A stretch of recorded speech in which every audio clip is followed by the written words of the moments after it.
What is going on, guys? It's Ty here. I hope you're all having an amazing day and that the Riot Gods have been blessing you with the good RNG. But if not, we have an exciting episode for you today that just might change your luck. We're going to be bringing you another jam-packed, straight-to-the-point guide from patch 9.20 on the man, the myth, the legend. That's right, we're talking about Nunu and your boy Willump. As always, for your viewing pleasure, the agenda for this video is going to be fully laid out and timestamped with everything you need to know about Nunu, starting with the pros and cons to convince you Nunu is God's gift to the jungler, his abilities, skill order, and mechanics, so you don't have to int the first time playing him, and lastly, his items, first clear path, how to gank, and team fight, so you can not only avoid looking like a fool and get flamed, but actually be an effective part of the team right from the get-go. Make sure to like, comment, and subscribe if this video helps you out at all. I know it's annoying to hear, but likes and comments are what let the YouTube algorithm know that you like this video, so it'll share it to more people.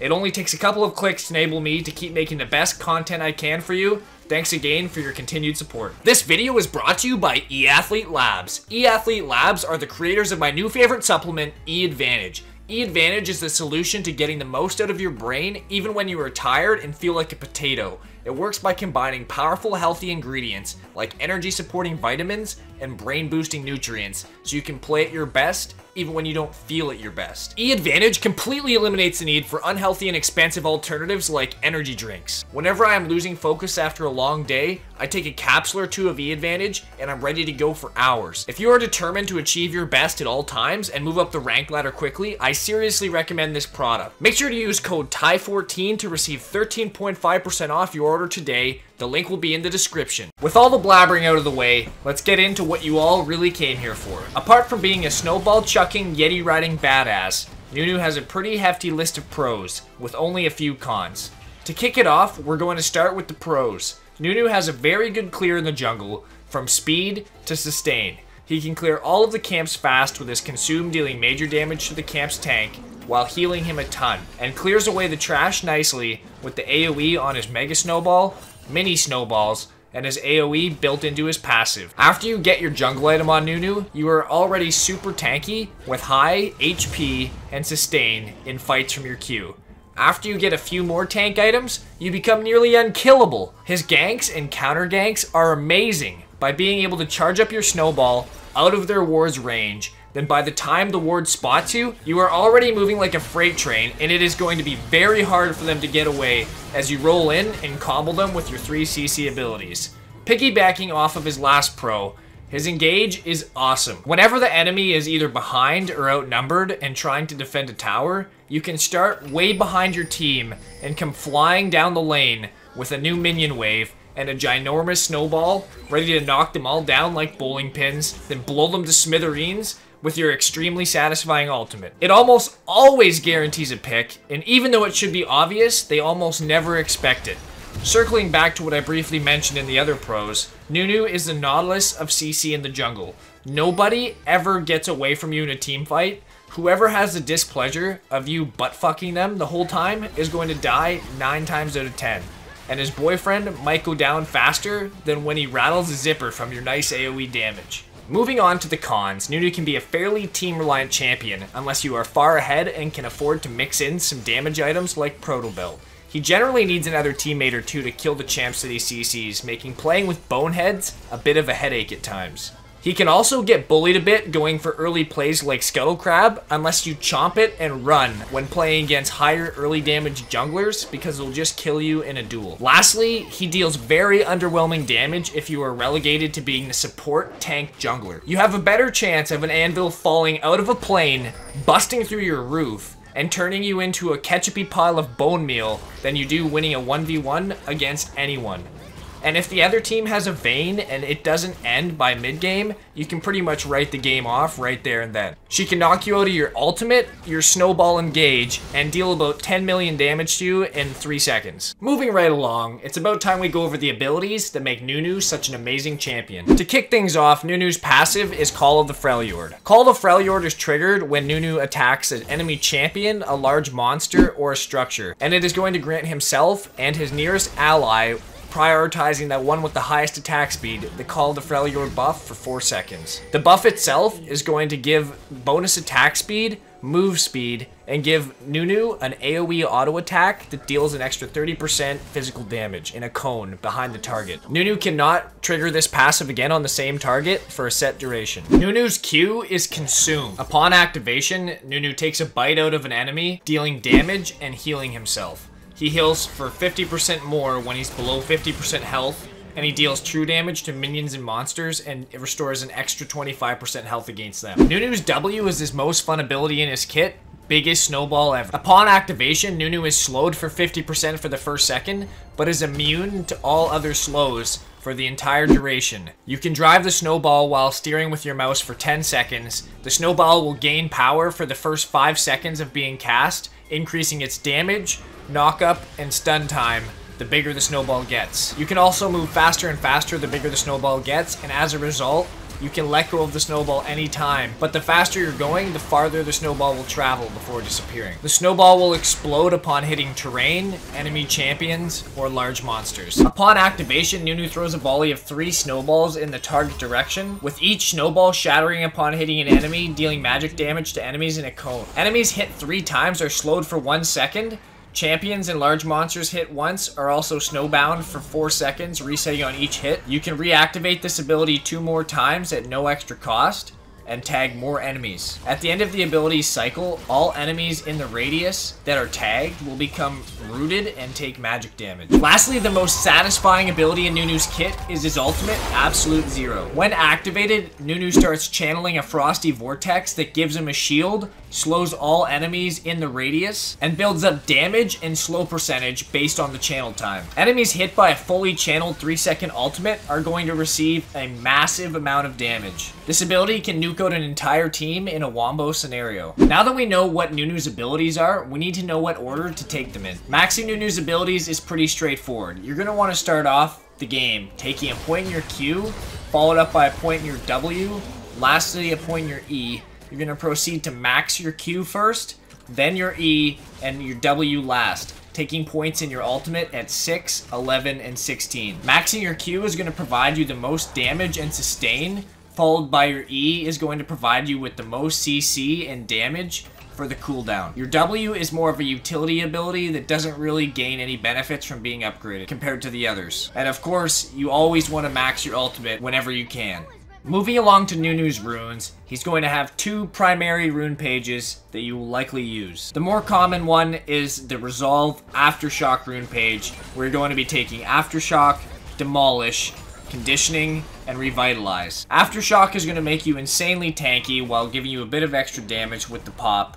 Demolition will let you siege those towers that much faster.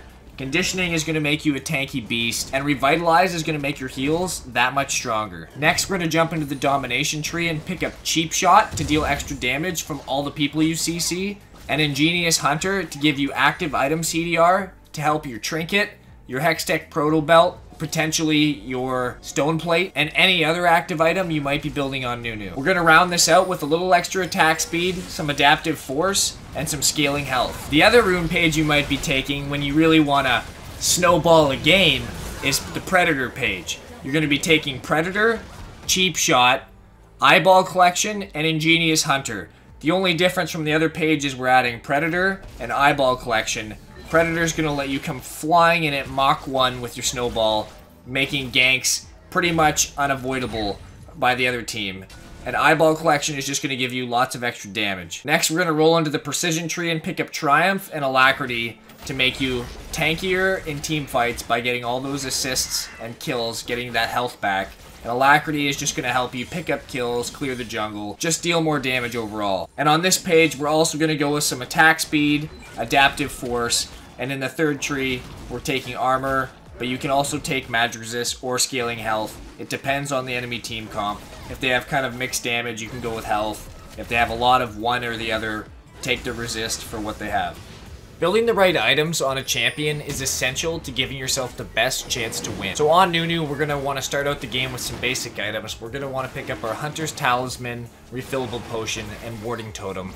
to get us through the early game. The Hunter's Talisman is going to give us some sustain with our AoE damage. The potion will help us out, and the trinket will let us scout out the enemy jungle. Throughout the game, we're going to want to eventually switch to the sweeper and always be buying control wards, because vision is key to winning games, and making sure they don't know where you are means they can't kill you and won't see it when you're about to kill them. Nunu's core items are either Ninja Tabbies or Merc Treads for the boots, depending on the enemy team comps. If they're heavy AD, maybe take the boots. If they're heavy CC, maybe take the Mercs, regardless of if they have a ton of magic damage or not.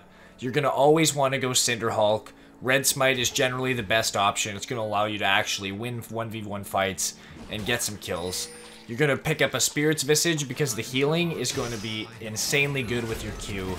And Dead Man's Plate also synergizes extremely well with your Snowball, letting you roll in even faster and drill them with high-speed balls and hit them with the Crushing Blow to really deal some damage. You can pretty much build the core items every single game. It doesn't really change too much. To round out the other two items though, there can be a bit of variance. If you're a bit ahead and you feel like you're tanky enough and could use a bit more damage, try out the Proto Belt. It is a great item on Nunu.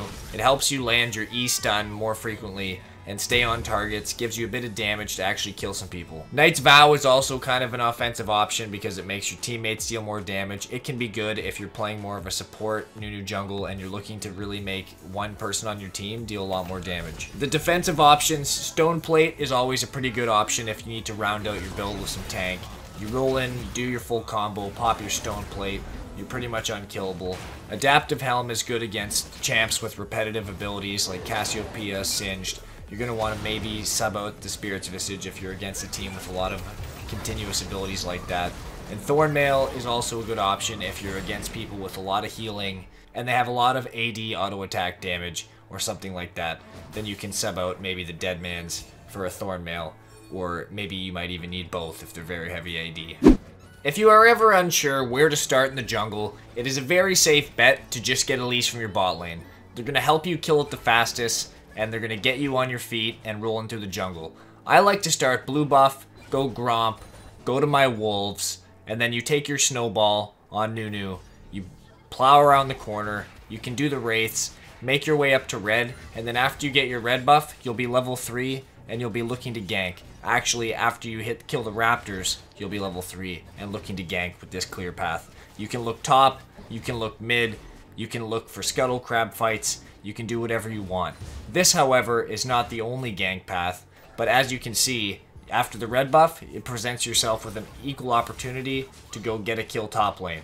Breaks into a little bit of a skirmish, you run back and forth, Mordekaiser, a few flashes, bee-boo bop, couple snowball tosses, and boom, you got yourself a good start to the game.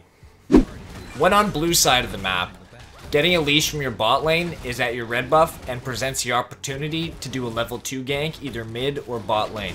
It's a really cheesy play, but it works out quite a bit of the time. Here, I do my red buff, take my W second so I can gank after taking my Q first. I wait and wait for a minute, I try and find an opening. It doesn't really look like there's going to be an opening because they have a Caitlyn, she's ranged, she sits back, Thresh also sits back. They're not going aggro. Blitz pings, he's going. I ping, I'm going. It seems like Thresh is going to be the closer target. Should have probably gone for the Caitlyn in retrospect. Either way, we get the flash. That's a win for the bot lane. They're going to get lane priority, and they're going to snowball that lead. Lastly, if you notice that you don't really have that gankable of lanes in the early game, you can start your red buff at the bot side, and then you can do a full clear your jungle. You can go to your Krogs, clear those, and then go to your Wraiths and make your Raptors, I should say, and make your way up to the Wolves. Or you can just do the Raptors and make your way up, depending on how fast you want to get there. You want to start your snowball as far away as possible so it gets as big as possible to deal as much damage, once again, as possible. And then I like to kind of wait a little bit before making my way over to the Wolves to kind of let my W come off cooldown so I can get a longer charge. You need to be able to maneuver through the jungle to get your snowball in to get a big hit. The bigger your snowball, the faster you're going to clear the camps. And then you make your way up top. You do your Wolves, you do your blue, you look for Gromp, and you look for Scuttle Crab. Maybe there's a gank, maybe there's not, and you just kind of make your way up. It's a very safe play. Once again, you can do your Krogs if you're really not looking to gank anything at that moment, and you just make your way up, and then you evaluate the map as you go. When ganking on Nunu, the concept is pretty simple. You look for the lane that's pushed up, you try and see where their wards are, you try and evaluate where you can start your snowball that's out of vision, and then you just ramrod them with the snowball at max speed. You start up your snowball outside of vision. Normally their vision is in that little bush there, so I start well before it, so by the time I get to it I'm going top speed. Boom, Ezreal blinks, Sona waste flash, Not lands a nice flash hook. Got yourself slim pickings, easy kills, ready to move forwards, get more ganks off throughout the game. In this play, we see a crazy Vi that's trying to invade a Nunu. Not really sure what she's thinking. If she ever tries to steal your buff, you want to time a Q and a smite at the exact same time so you can nuke the monsters for a huge amount of damage that they won't be able to outsmite you. Like that. Boom. It's dead. Right now, I'm looking bot lane. I'm trying to see if they've warded. I see Nautilus is making his way up, so I swing to the left to see it get out of range of his vision if he put a ward in that bush. I start my snowball well outside the range of the bush, so when I get to lane, I'm already going full speed. I'm looking to knock them up with the snowball, chain it into my E, try and hit them with the snowballs, get the slows. I didn't quite get it on Ezreal, so I flashed to apply red buff to let Soraka catch up. Boom, easy Soraka double kill. Who doesn't love double kills on the Banana Lord? Last example of a gank on Nunu. This time I'm level 6. I see a Darius on the map that I think is gankable. I take a quick look to see how much HP he has. Try and get an analysis of how this is going to go. You start up your snowball as far away as possible so you get to him with lots of speed. You hit him with the snowball, chain it with your other snowballs. Wait for the stun, but right before the stun pops, you start channeling your ult so that you start it, you slow him, then he's slowed for a second, then the stun stuns him, then he's stuck in your ult as you channel it for a full channel to pop him for a ton of damage. When team fighting on Nunu, you're looking to do a couple of things. Primarily, you're looking to secure objectives like Baron, Dragon, Elder, so on and so forth. But also, you're looking to get engages off, and you're looking to peel for your team. Here, I zone off the Vi to run back, secure the buff. Right now, we've got a Camille about to backdoor, so I'm just trying to hold on as long as I can. Make sure I get the Baron. She's going to run in. We're trying to hold on as long as we can. Maybe I could have flashed, would have made me stay alive for maybe another second. I'm pinging Sylas to stop the ports. If he stops the ports, Camille ends the game. Camille is just going, thinking she's going to end the game. It's going to be tight. They're going to get a recall. Darius gets a recall off. Camille has been getting wrecked all game. She's not that great, but this was actually a pretty cool play. It was a pretty intense Xpeke play. The whole team gets back. I didn't think she was going to get it, and then she gets it at the last minute. Decent play by the Camille. Basically on Nunu, when you're looking at team fight, you want to get your dead man's plate ready to roll. Get ready to get that move speed cranked up, full blast, to charge and knock somebody into the air. You basically just want to provide separation for your carries between the enemies, trying to protect them, be as annoying as possible, which Nunu very much excels at. Just kind of get in their way, be annoying, disrupt them, kill people if you can, kind of run around healing, baiting people. Jinx blows flash, thinking she can kill me, eat a minion, boom, back to full health. Simple as that, just be annoying. Now that we know everything there is to know about Nunu, we're ready to see some gameplay, see how to put it all together in action. Right now, we see a Lee Sin. We know we can throw our snowballs at him to stop the port. We tank for Renekton so he can pick up an easy kill, consume a minion to survive the tower shot, and we walk out. Well, unfortunately, at the end of this game, I wanted to get some more gameplay for you guys to put it all together, but apparently their team went AFK. When it goes to accordingly to plan, I mean, I guess they just leave the game. It's just how things go. As always, when the team goes AFK, gotta throw a little disrespect down. Pop the guy's barrel right in his face before getting the last hit on the Nexus. Get the free thumbs up. Boom. We just smoked you. Thanks for the LP. See you never. Go ahead, honor the Blitzcrank. Going into the post screen. Getting ready to see a Lee put on a show in post chat. It's like a little movie watching this guy going on the rest of the team here. What's he saying? He's just going on about a bunch of other gibberish. I don't even know. Whatever. What I do want to say, however, at the end of this video, is that I really appreciate you guys watching my content. It means the world to me when you like, leave comments. I want to see your feedback. I make my videos based on your feedback in the comments. If you like this video, make sure to leave a like and subscribe for more content like this. And most importantly, have a great day.